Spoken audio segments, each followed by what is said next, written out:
تزكية لقلوبنا وتطهيرا لنفوسنا وتعجيلا لفرج سيدنا ومولانا بقية الله الأعظم الحجة بن الحسن المهدي، أرواحنا وأرواح العالمين لتراب مقدمه الفدا. عطروا مجالسكم بالصلاة على محمد وآل محمد.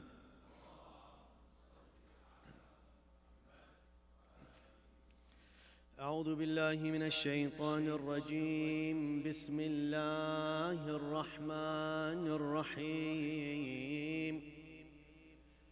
لا حول ولا قوة إلا بالله العلي العظيم. إنا لله وإنا إليه راجعون.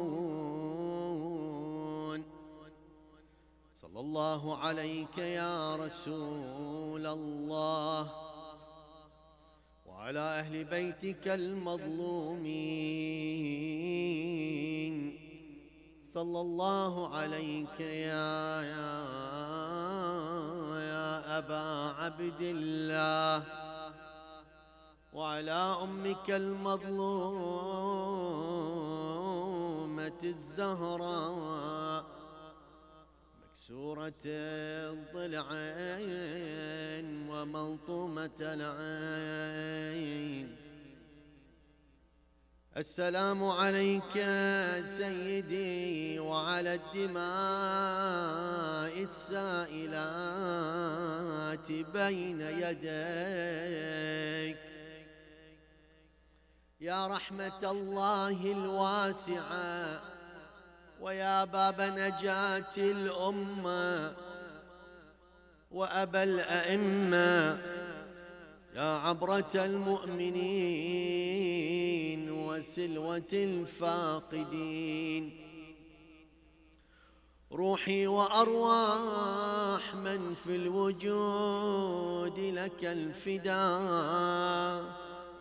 قتيل العداء ومسلوب العمامة والرداء، يا ليتنا كنا معكم سادتي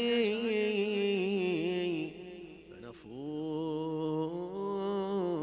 فوزا عظيما.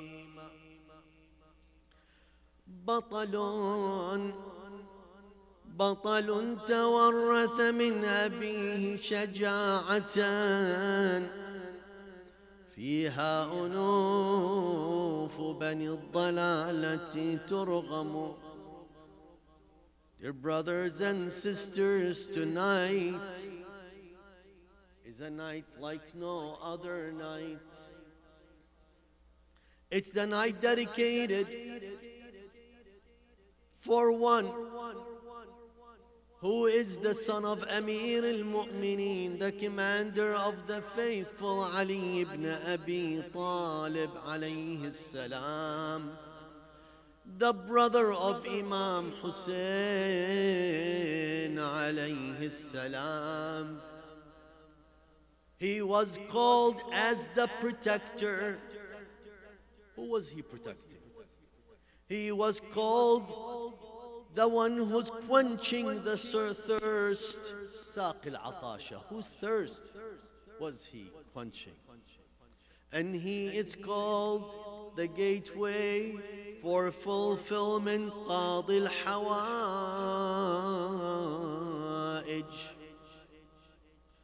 We're here to learn, we're here to hear the story of our beloved Abu al-Fadl al-Abbas alayhi salam. Where do we start about Abu al-Fadl? What do we describe about Abu al-Fadl al-Abbas alayhi salam? They say when he goes into the battlefield, dear brothers and sisters, he reminds the enemies of Allah of his father Ali ibn Abi Talib alayhi salam. He says, يلقي السلاح بشدة من بأسه فالبيض تلتئم والرماح تحطم عرف المواعظ لا تفيد بمعشر صموا عن النبأ العظيم كما عموا. He knew in the battlefield of Karbala, when he was going down into the battlefield with his sword, dear brothers and sisters, Al-Abbas alayhi salam, we hear about his courage, about his fight. We hear about how he was able to kill so many of the enemies of Allah who surrounded him. They tried to kill Al-Abbas. Why were they worried? They knew Al-Abbas alayhi salam. See, he was the flag bearer. He was the one who was carrying the flag of the camp of Imam Husayn. He was the one in the heart of the battlefield.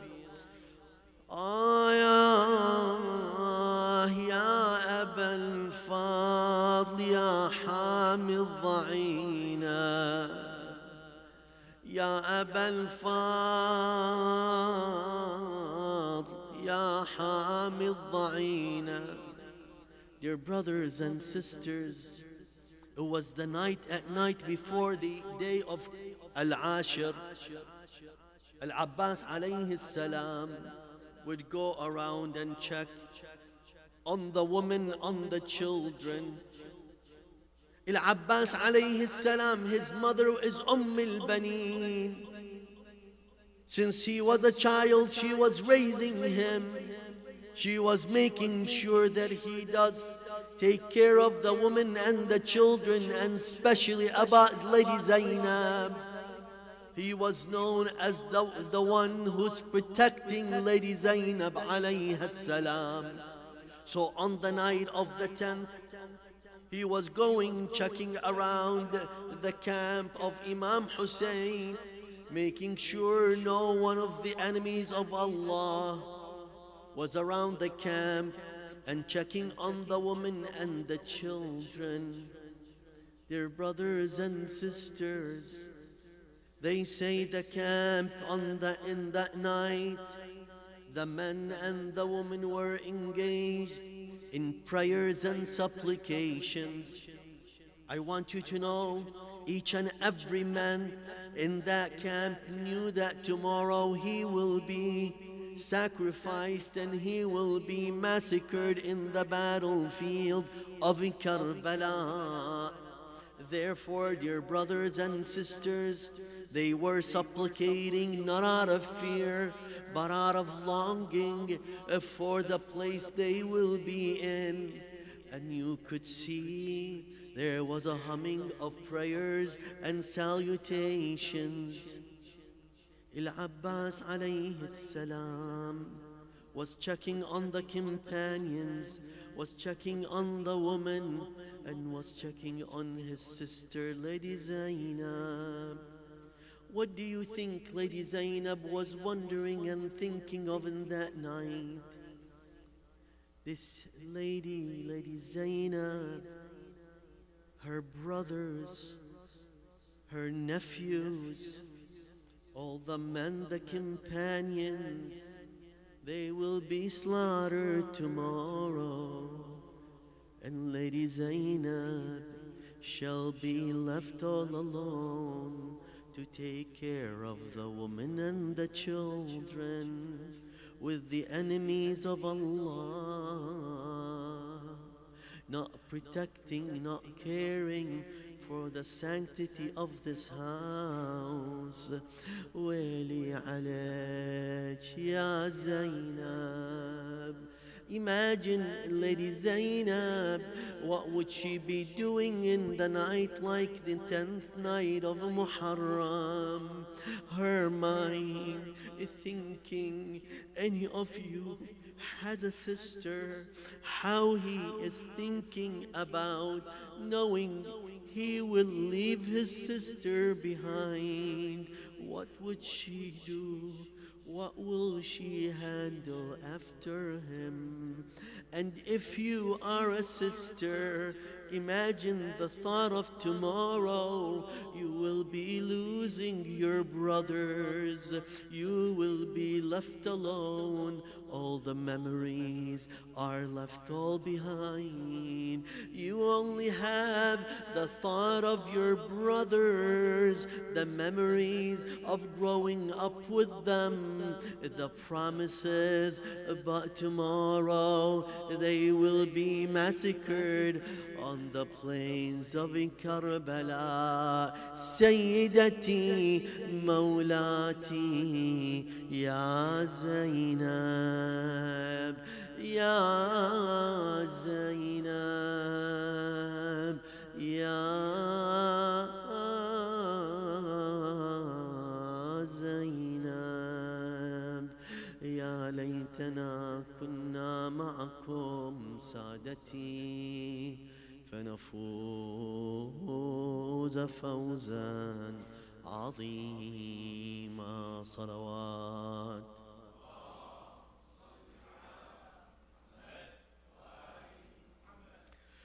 بسم الله الرحمن الرحيم. الحمد لله رب العالمين. الحمد لله نحمده ونستعينه ونستغفره ونستهديه ونعوذ بالله من شرور أنفسنا ومن سيئات أعمالنا. من يهد الله فلا مضل له ومن يضلل فلا هادي له. والصلاة والسلام على حبيب قلوبنا وشفيع ذنوبنا أبي القاسم محمد وعلى آل بيته الطيبين الطاهرين.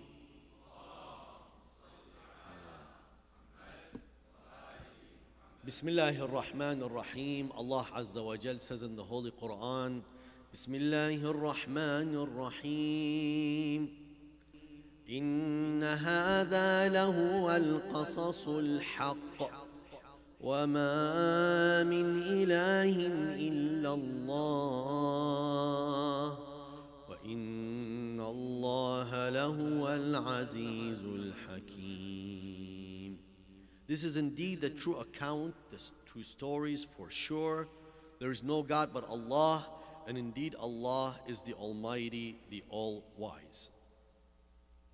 Dear brothers and sisters, Allah Azza wa Jal talks about the stories that were passed down, whether it's in the Holy Quran, whether we hear them in our lives. But the Almighty talks about the stories that are narrated, the stories that are told in the Quran. They have a significant attribute to them. إن هذا لهو القصص الحق. These stories, these accounts, when they come from Allah Azza wa Jal, these are the true accounts for sure. There is no falsehood. And then he summarizes the moral of these stories in one statement. وَمَا مِنْ إِلَهٍ إِلَّا اللَّهِ. There is no God except He. وَإِنَّ اللَّهَ, and God, for surely He is لَهُوَ الْعَزِيزُ الْحَكِيمُ, the Almighty, All-Wise. Dear brothers and sisters, this principle that وَمَا مِنْ إِلَهٍ إِلَّا اللَّهِ, there is no God except He, Allah Azza wa Jal. One statement, one principle. The entire religion that we use and we utilize as our faith and we adhere to revolves around this principle. A simple statement, a simple principle, a simple idea, summed up in a simple account, a few words. This idea, you can spend a lifetime trying to understand it. But at the same time, it has such a clarity to it that it resonates in minds and hearts. And for 1400 years after the departure of the Holy Prophet Muhammad sallallahu alaihi wasallam, it is still being taught, learned, and it is multiplying within masses, within millions and millions. What's the secret?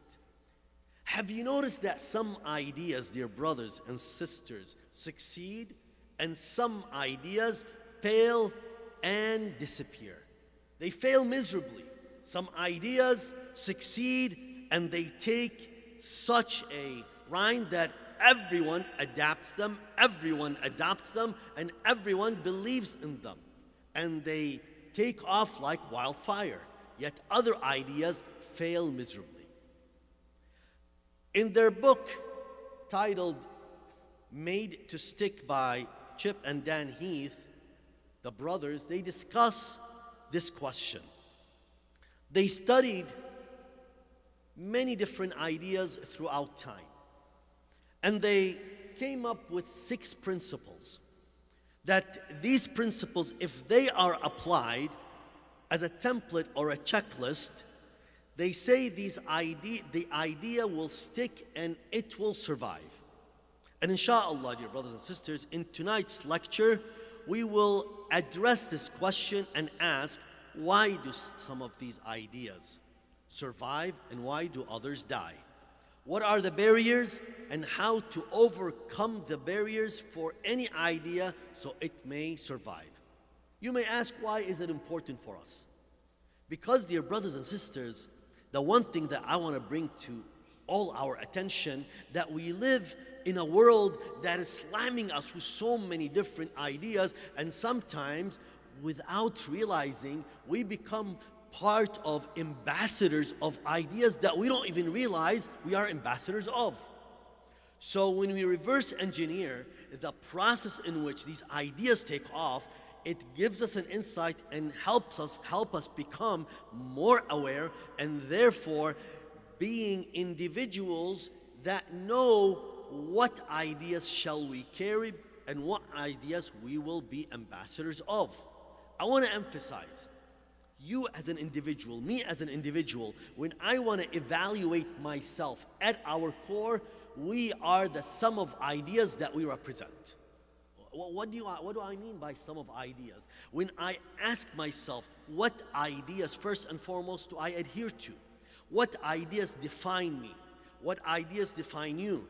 Dear brothers and sisters, when you sit and think to yourself, when someone talks, for example, and says, the principle of Tawheed, what does it mean? Can I explain it? When I say capitalism, when I say communism, when I say socialism, when I say progressives, when I say liberals, when I say conservatives, when I say moderates, when I say independents, when I say economics, when I say physics, all of these ideas and principles that I share with you, the question is, do I know them, and which of them do I make as mine? I shape myself, my mind, and my thought based on these ideas. What ideas make up the person you are today? Because if you do not know, and I want you to test this on your own, inshallah, by asking yourself, okay, what ideas make the person I am? If you cannot define ideas, you're in trouble. It means there is no time spent by yourself to reflect and build your mind with these principles and idea to shape the person who you are, to shape your soul, to shape you as a person. The Heath brothers, they talk about and they say what makes an idea stick. In that book, they say they define a sticky idea as, look how simple. They say, it's an idea that's understandable, memorable, and changes perspective or behavior. If an idea that you listen to, you hear, is understandable, memorable, and changes something in you, then this idea will stick with you. Now, this idea becomes stick-worthy.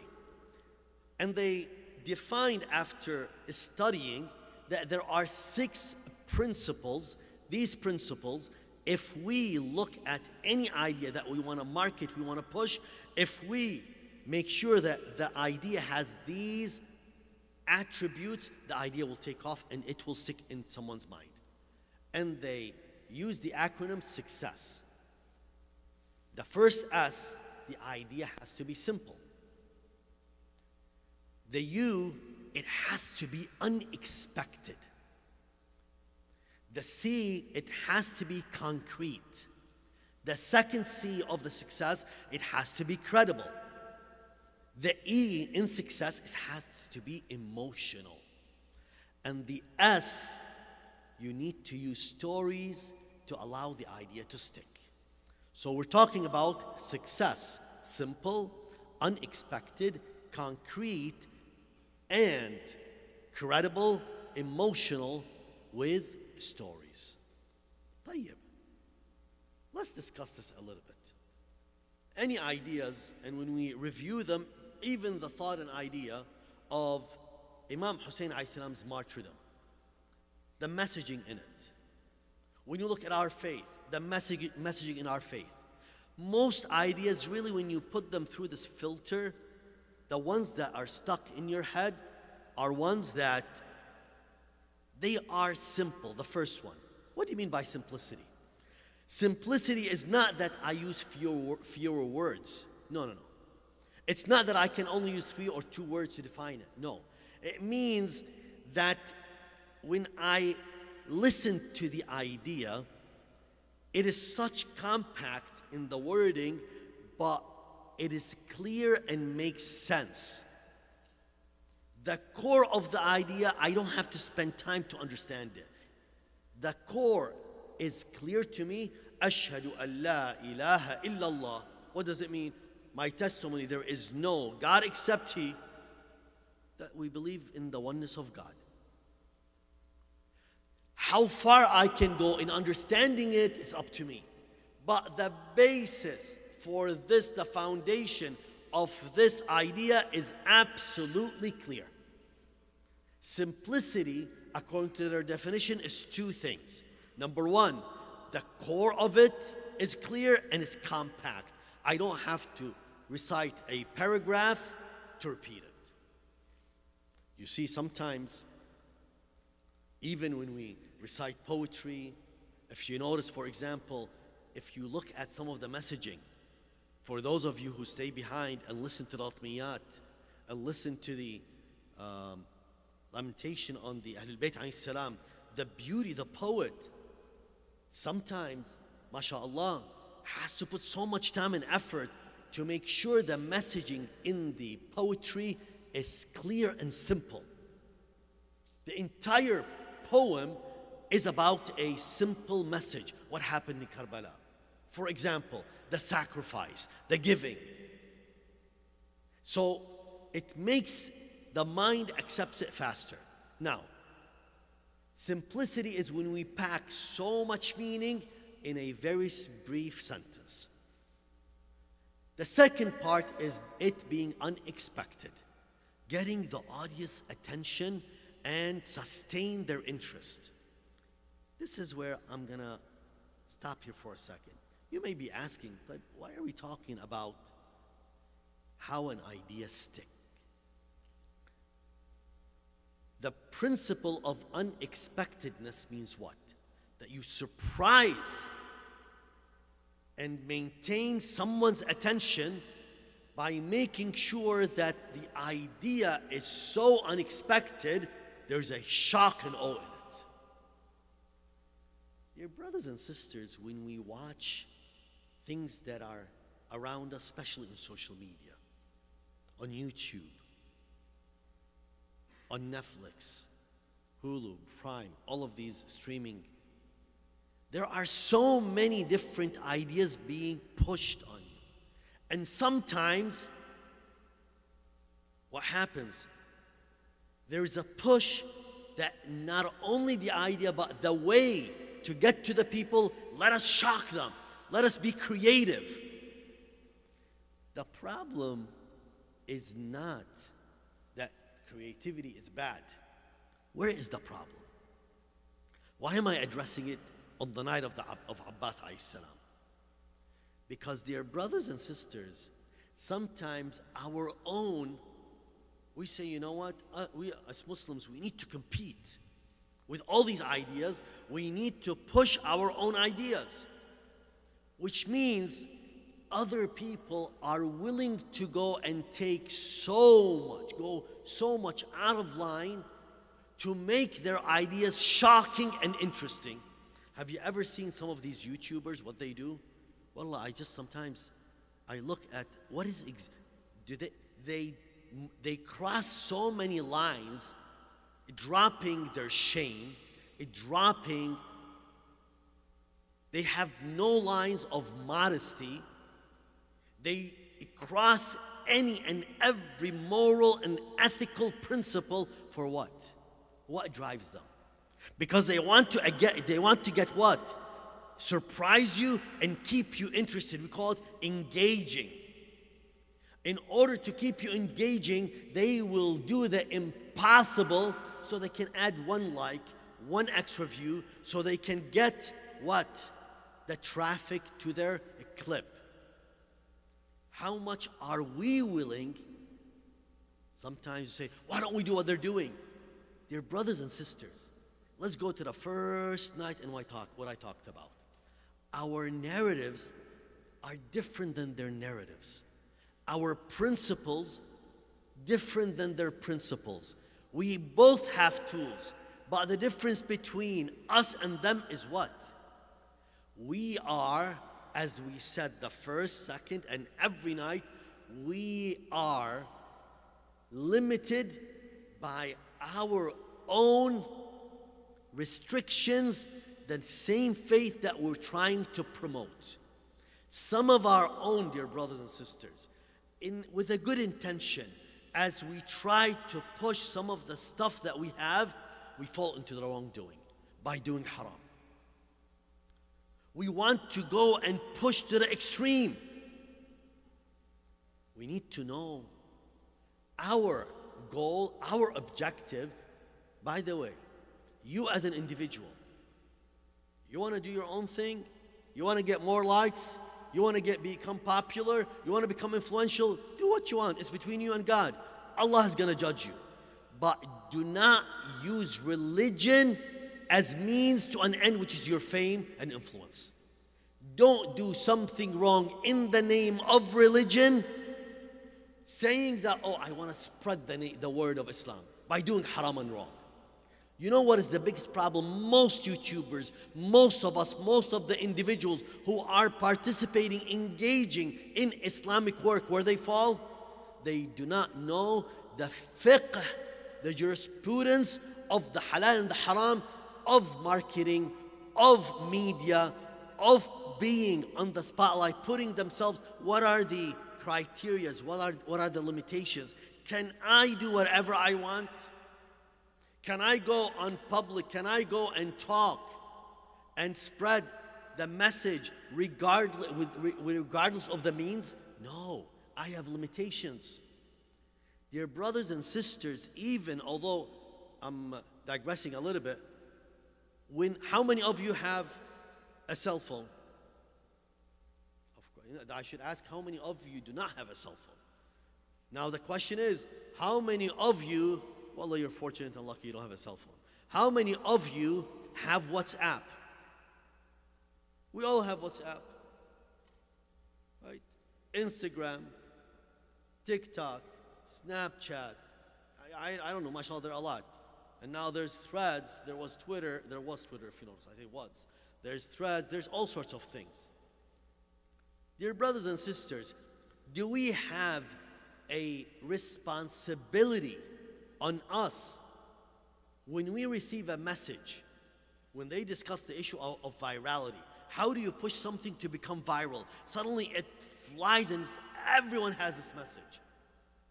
They say virality, the base of virality, that is, I need to feel that when I push it out, it will make me look good. It's all about how it will make me, I want to send a shock through with other people so they can see this clip is a representation of me. Whatever it is, how many of us check on the messaging, check on the idea? When I look at a clip before I forward it, do I evaluate it and say, hold on, does it meet the jurisprudential requirements? Because keep in mind, Let me give you some. Grand Ayatollah Sayyid Sa'id al-Hakim, may Allah bless his soul, in one of his statements, he said, it is part of your responsibility as an individual, when you receive a message, part of your responsibility, when you pass it along, people trust you. So what you're doing, you're distributing a message and you're creating a foundation for this message, whatever's in it. First question that I want to ask you, did you check on the credibility, the authenticity, the truthfulness, and the falsehood of this message? Did you? Or, well, it looks good, let me forward it. Number one. Number two, does it have implications? Does it have haram in it? Or just let me just put, I'll become sought after, I'll become popular when I push out the message. What kind of message am I pushing out? Do you sit back and ask yourself, this clip, what kind of message is it carrying? What is it telling the people? What is it teaching the people? What ideas does it carry? It is our responsibility, dear brothers and sisters. When we do, there's in the Quran, it says what? Enjoining good and forbidding evil. Al-amru bil-ma'ruf wa-nahyi 'anil munkar.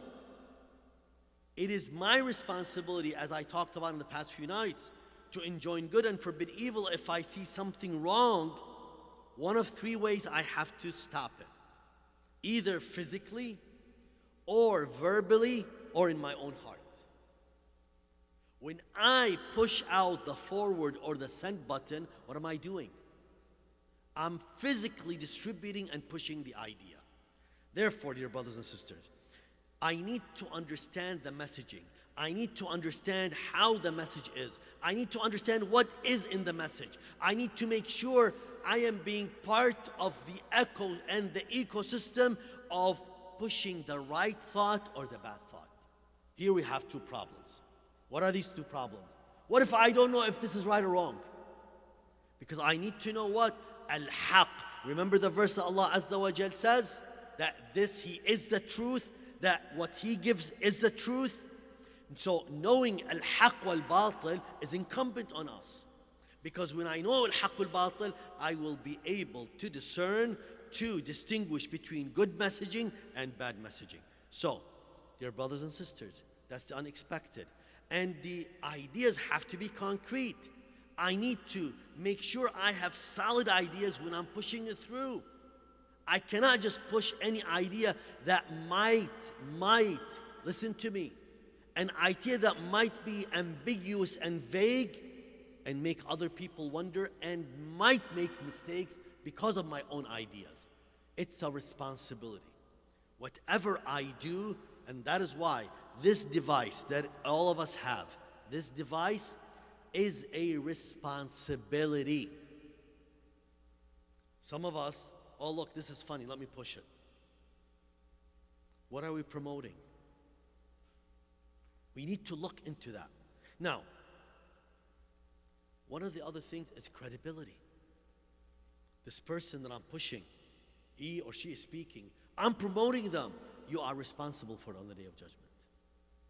You're responsible. Suddenly, Mali hadal kitab. When on the Day of Judgment, Allah mentions in the Holy Quran, they open it up, you look into it. Mali hadal kitab. What is wrong with this book? La yughadiru صغيرة ولا كبيرة. Not a small or a big thing. إلا أحصاها. It's accountable in this book. My God. In that book, I bet you there's going to be a chapter called the WhatsApp messages. And you'll look, oh my God, how many hasanat do you think you're getting from your forwarded WhatsApp messages? Seriously. Not only that, when you participate, dear brothers and sisters, the other C, we said concreteness, and the other one is credibility. When I want to send a message, I need to know not only that the message is credible, but the messenger is credible. Well, just because someone talks nicely, or presents nicely, or I just give him or her credibility, no. It doesn't work that way. If it's a religious message, I need to make sure it's authentic. It carries weight. It's my responsibility. That is why, dear brothers and sisters, a lot of times we don't know. We just go and become this herd mentality. I just do it because everyone is doing it. Wallah, too many forwards, let me forward it. I need to assess. I need to be careful. The fifth one is emotions. Getting people to care about your idea. I want to make sure, why do we read majalis, by the way? Why do we cry on Imam Husayn alayhi salam? Because when we tie the idea with our tears, with our emotions, it sinks in deeper and deeper. It becomes part of who we are. It moves us. But here's the limits. Can I do whatever I can to make you cry? No, I cannot make up things. I have to be careful. Before I tell a story, I look at the books. I look into the books. I look at the accounts. Was it mentioned? Is there such a story? And I have to say, this is a poet describing versus this event that actually took place. Some of the dialogue that we talk about, we mention in our aza, it's not an event that took place, but we're talking about as the poet describes the feelings of Zainab alayhi salam Al-Abbas, or Zainab alayhi salam Imam Husayn alayhi salam. That is why, dear brothers and sisters, it's important as we look at the credibility and the emotions we want to infuse in the idea, in the story, in the idea, we need to be careful not to fall into saying, well, no one is crying. I'm not coming up with creative stories, so I make up one. No, I can't do that. It's haram. It's not allowed. Just so I can get people to cry, no, you're not allowed to do that. At the same time, when I tell the story, that's the S in success. I need to make sure the story is a form of knowledge to stimulate, to make sure I can have you imagine what I'm thinking of. So I tell you the story. I share the story with you. The problem is, sometimes to tell a story, I push the limits. And in pushing the limits, sometimes I open up and I start telling you, spill all my beans, that talk about everything. Dear brothers and sisters, I have to be careful. Some of us, I know the brothers talked about, for example, counseling. When I go and talk to someone to counsel me, I want someone to help me. In other faiths, they have a process called confession, where you go and confess everything you've done to someone. Bil Islam, you confess only to Allah Azza wa Jal. You spill the beans and all that you've done only to Allah. You are required to safeguard your sanctity. Do not put out all what you've done and list all the wrong that you've done to people. Unless there is a necessity to save and help you, your life, you may say it to one only who will have direct impact on your well-being. You cannot go and just spill the beans and share it with everyone. Wallah, maybe I can guide people. No, you're not responsible to guide people like this. No, you're not allowed, actually. Al-Imam Sadiq alayhi salam, in some of his narrations, he said, we are not allowed to say things about ourselves that will bring shame, where people look down at us. We're not allowed to do that. We need to protect the sanctity of and the honor of ourselves. That is why, dear brothers and sisters, it is important as we try to navigate through this, to understand how much do we share, how do we share. And tonight, as we talk about the night of Al-Abbas alayhi salam, the storytelling of what happened to Al-Abbas alayhi salam, what happened with Imam Husayn alayhi salam. And you'll see it is very detailed, and it is really, it breaks your heart Are we making things up? We can't make things up. But at times, we're projecting feelings. So we describe an event, and I want you to understand this with clarity. We describe an event from a different perspective to make sure not to increase your tears. But because we feel the pain and agony of Lady Zainab alayha salam.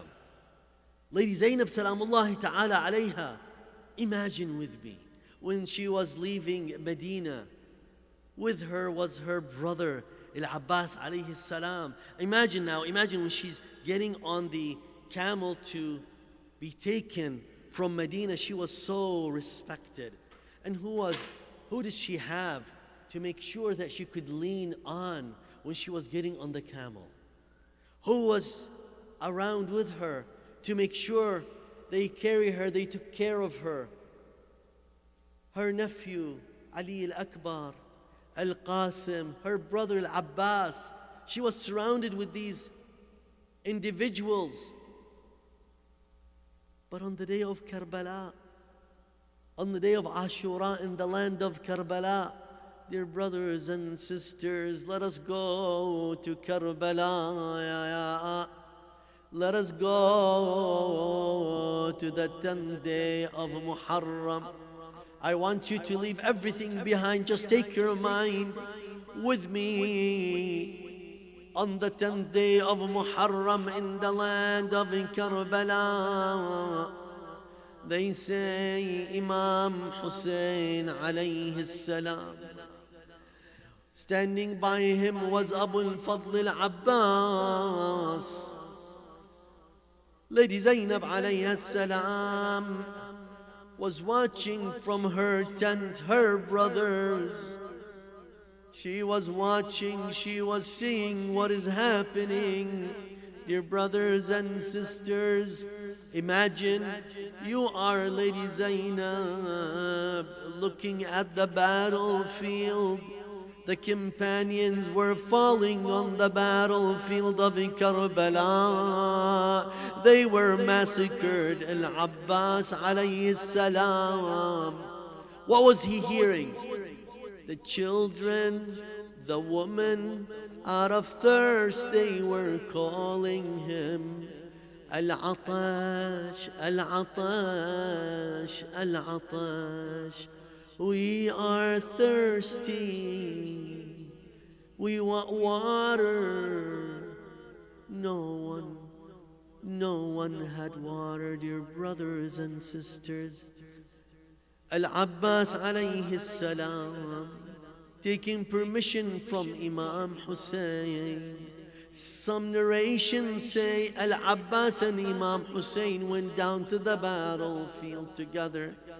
Other narrations say Al-Abbas went into the battlefield. Al-Abbas saw this time though, you know how he went down?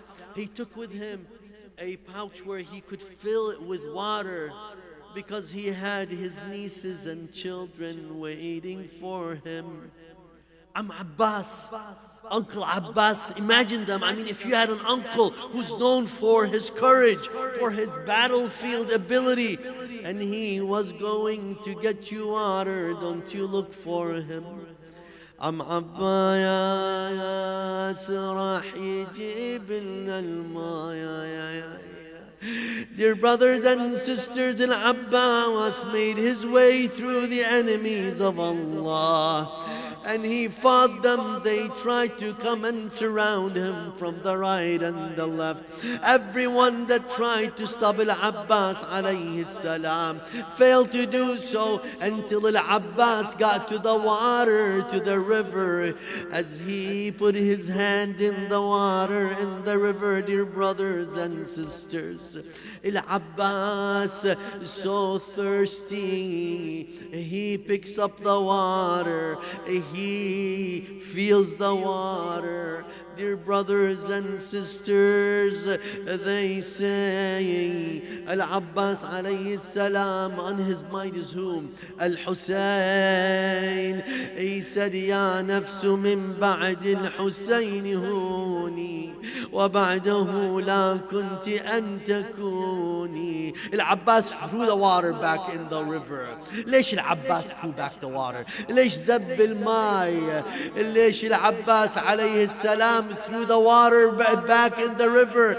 Because how could he? Look, this is the way they were raised, Ahlul Bayt alayhi salam. How could he drink when the women and the children are thirsty? They say Al-Abbas filled that pouch of water and then he put it around his neck. Dear brothers and sisters, Al-Abbas directed himself back to the camp. Al-Shimr, when he saw Al-Abbas going back to the camp of Imam Husayn, he said, charge on him, احملوا عليه. And all the banners came around him. They were trying to fight him. Al-Abbas alayhi salam held the banner in one arm, was fighting with the sword in another arm, and around him the water he was carrying. They say when Al-Abbas alayhi salam started charging back to the camp of his brother Imam Husayn, who called onto the soldiers, the enemies of Allah. Umar ibn Sa'd صاح لا يوصل الماء لحسين. The water should not get back to Imam Husayn, because if he gets the water back to Imam Husayn, Imam Husayn will kill all of you. Dear brothers and sisters, all during all that time, Al-Imam Al-Husayn is watching Al-Abbas. Then, dear brothers and sisters, the enemies of Allah would surround Al-Abbas. Al-Abbas was trying to make his way between the enemies of Allah back to the camp of Imam Husayn. In his mind, the children, the women, wanting to get them water, but they hid on the palm tree. They say the first one hid behind a palm tree. When Al-Abbas passed through, he struck him on his right arm, severing his arm. Then they say Al-Abbas alayhi salam, as he was still hanging on to the banner and the water, he was struck and his left arm was severed. They say, dear brothers and sisters, Al-Abbas is still hanging on with whatever he had left to the banner, with the banner to the water. Then they say Al-Imam Al-Husayn is watching Al-Abbas from far until there was a three-pronged arrow that came at Al-Abbas alayhi salam, one after the other. There was one that hit Al-Abbas on his eye, another one on his chest, and the third one that hit the water splashed on the ground of Karbala. Al-Abbas alayhi salam fell on the ground of Karbala, and then he called, Akhi Aba Abdullah. Al-Imam Al-Husayn alayhi salam, hearing the call of Al-Abbas, he charged, making way all the way through the enemies of Allah. He was killing them from the right and the left. Al-Abbas alayhi salam, ممددا على أرض كربلاء. Al-Husayn, he was walking to Al-Imam Al-Husayn was walking to Al-Abbas, and he was humming quietly, saying, الآن انكسر ظهري وقلت حيلتي وشمت بي عدوي. As he was looking at Al-Abbas laying on the grounds of Karbala, there was an arrow in his eye, another on his chest, blood drenched his body. Al-Abbas alayhi salam couldn't open his eyes. He heard the footsteps. He said, Ya Hada, before you cut my head, give me a minute. I want to just talk to my brother Husayn. They say Al-Husayn alayhi salam said, Akhi,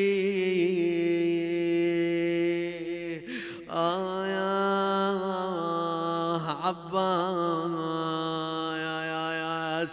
it is me, Husayn. They say Husayn sat on the grounds of Karbala, and he took Al-Abbas, putting his hand under his head and put it on his lap.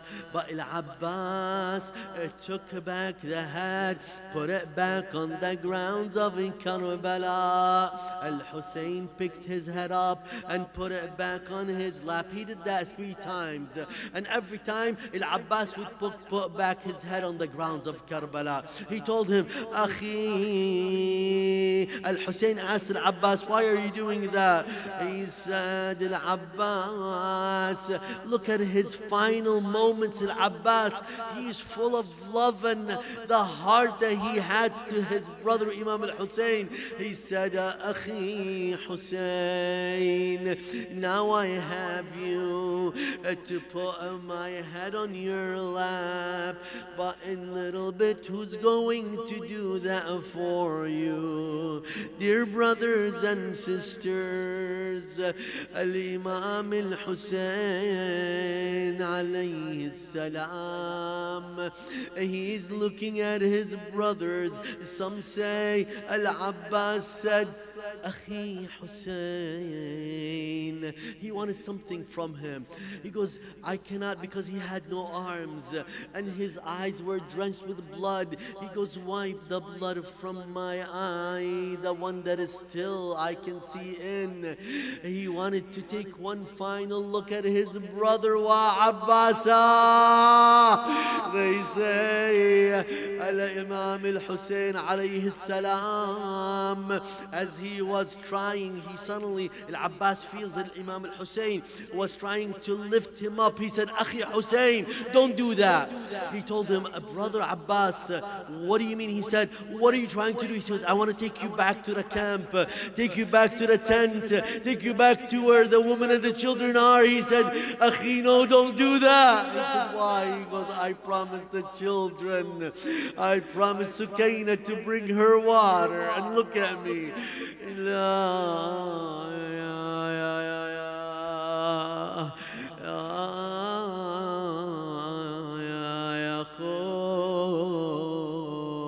انكسر ظهري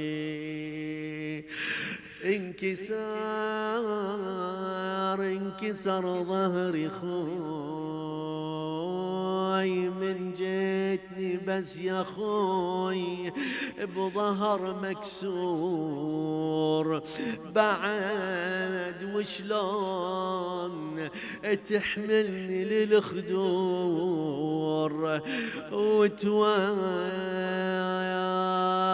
brother Husayn, just right now you said انكسر ظهري, my back is broken. يا يقلع على الثرى يا خليني, leave me here my dear brother. وسهم العين لا تنزع من عيني, and don't pull this arrow from my eye. وخلها بعثرة خويا يا حسين علي قاعد شفني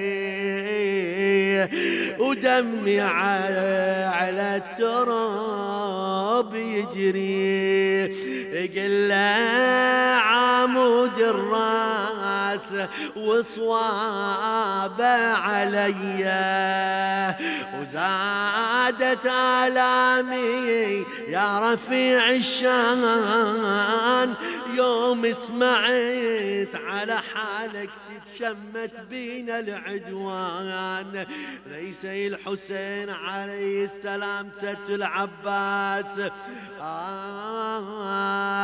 والله يا ما عنده أخوة وشلون حاله.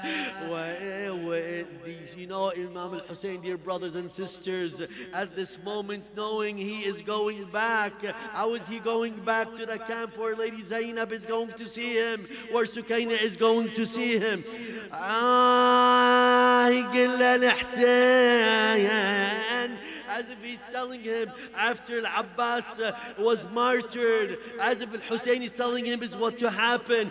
بعدك علي الحاقد تجرى يصيح حسين شوفوا من كسر ظهره وما ينجبر كسري إلا بقطع نحره.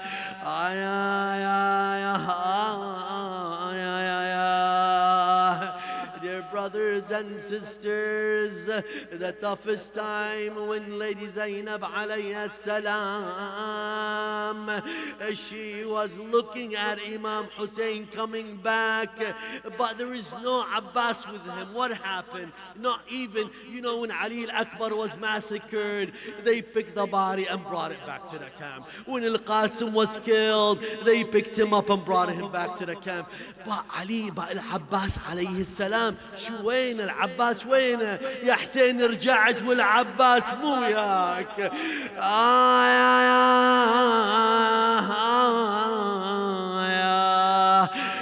وانا جاي يقول له ابو فاضل وانا جاي سمعت شي ولمني عفت سكينة والاطفال بالخيمة ودموع العين والله جرية.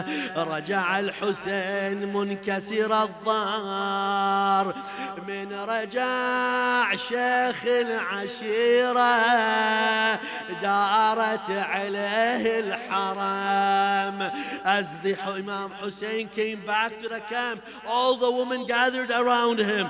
زينب تقول له يا خويا وين شيال العلم? Where is the flag bearer?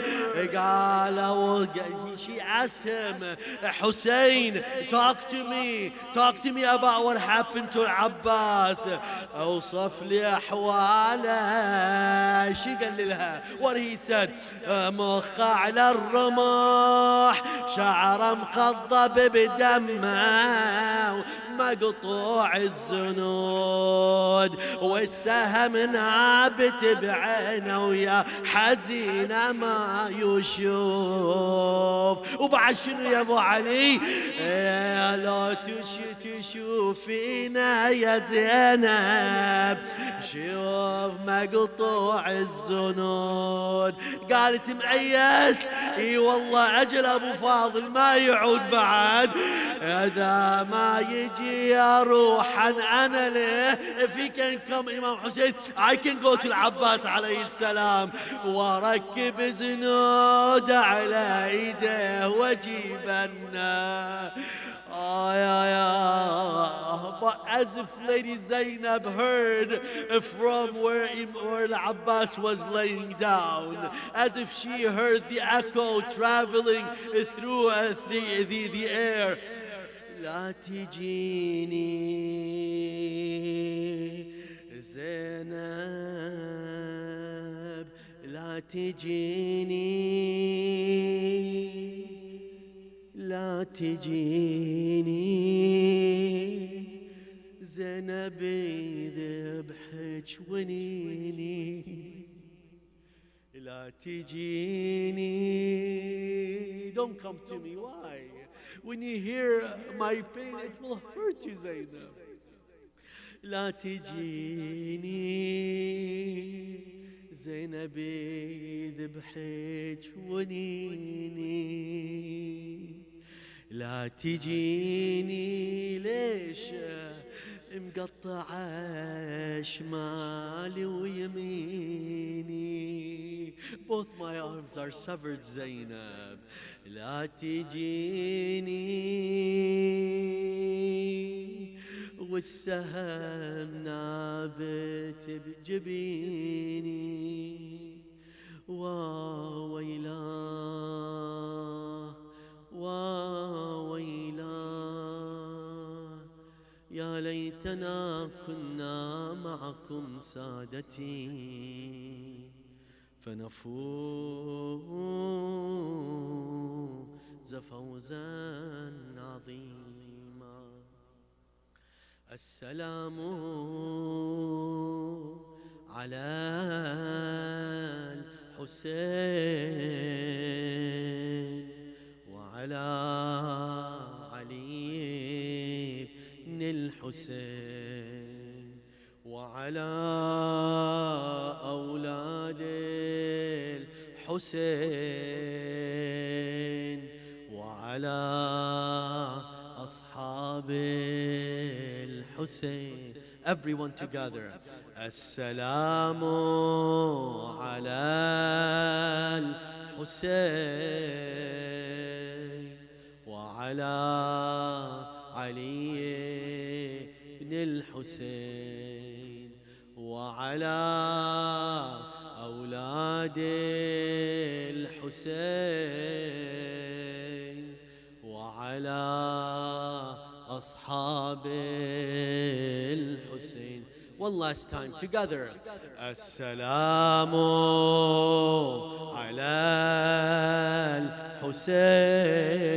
الحسين وعلى علي بن الحسين وعلى أولاد